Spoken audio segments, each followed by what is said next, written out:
have a dream that one day the nation will rise up and the and live out the true meaning of its kid.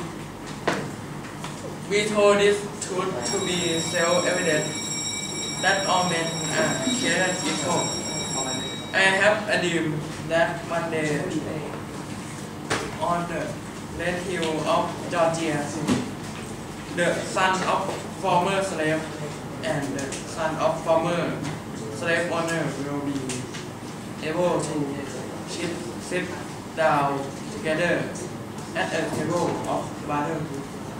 I have a dream that one day even state of Mississippi and desert state some will stirring with the heart of injustice and oppression will be transformed into an oasis of freedom and justice.